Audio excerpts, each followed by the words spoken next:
muqaddas kitob so'zlamoqda dasturi.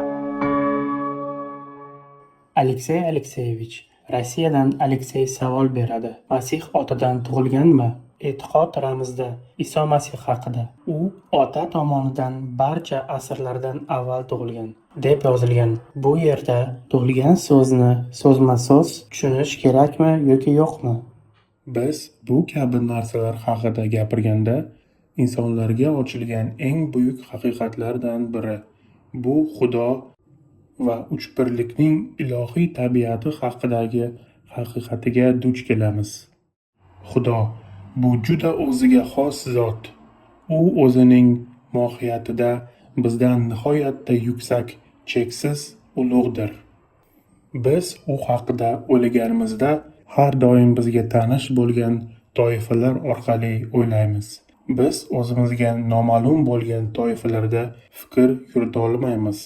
Shu sababi biz Xudo haqida o'ylaganimizda beixtiyor insoniy toifalarimiz asosida o'ylaymiz.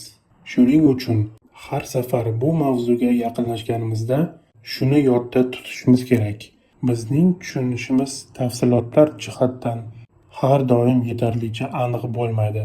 Muqaddas yozuv bizga bu borada umumiy yo'nalishni ochadi. Chunki u biz ularni tushunishimizni zarur deb hisoblaydi. Ammo bu narsalarni batafsil tushuntirishimizga urinishimiz bilan biz inson tafakkuriga yopiq va tushunarsiz bo'lgan chegaraga yaqinlashamiz. Endi bu haqida bir necha so'z. Muqaddas yozuv ilohiy uchbirlik haqida. Xudo Ota, Xudo O'g'il va Xudo muqaddas ruh sifatida gapiradi. Yozuv shuningdek, Ota Xudo bilan O'g'il Xudo o'rtasidagi munosabatlari biz o'qigan Ibroniylarga maktubi 1-bobning 5-oyat orqali ifodalayapti yoki ko'rsatyapti. Axir farishtalardan qaysi biri u, sen mening o'g'limsan, men bugun seni tug'dim deb aytgan. Yana men unga ota bo'laman, u menga o'g'il bo'ladi degan. Bu so'zlarni odatda ilohiyotchilar ikki xil tarzda izohlaydilar. Ba'zilar bu so'zlarni Iso Masihning inson sifatidagi mujassamlashuv holatiga tegishli deb biladilar. Ya'ni o'g'il uch birlikdagi boshqa shaxslar bilan mohiyatdan teng bo'lgan, lekin u o'g'il sifatida faqat inson bo'lib tug'ilganda, mujassam bo'lganda namoyon bo'lgan. Demak, bu nuqtai nazarga ko'ra uning o'g'illik maqomi faqat yerda inson sifatidagi hayoti va shundan keyingi holatlar bilan bog'liq. Chunki u insonlar orasiga tushib, keyin insonlarni ilohiy ulug'vorlik darajasiga ko'targan va adabiy ravishda o'g'il sifatida qolgan. Boshqa bir nuqtai nazar ham bor. Bu qarash menga ko'proq asosli tuyuladi. Unga ko'ra, adabiyot davomida uch birlikdagi uch shaxs o'rtasida ma'lum bir aloqadorlik mavjud bo'lgan. Bu aloqa ularni vazifa jihatidan farqlaydi. Ya'ni ular mohiyat jihatdan teng, lekin funksional jihatdan farqli. Shuning uchun ilohiyotchilar abadiy tug'ilish degan iborani ishlatadilar. Ya'ni abadiyatdan buyon ota bilan o'g'il o'rtasida shunday munosabat bo'lganki, bunda ota birlamchi bo'lgan. Bu vaqt jihatdan emas, balki vazifa jihatdan. Muqaddas ruh esa funksional jihatdan ota va o'g'ildan kelib chiqqan. Demak, biz bu masalalar haqida gapirganda inson tafakkuri yetmaydigan sohalarga yaqinlashamiz. Agar bu fikrni soddalashtirib aytsak, masala shunda.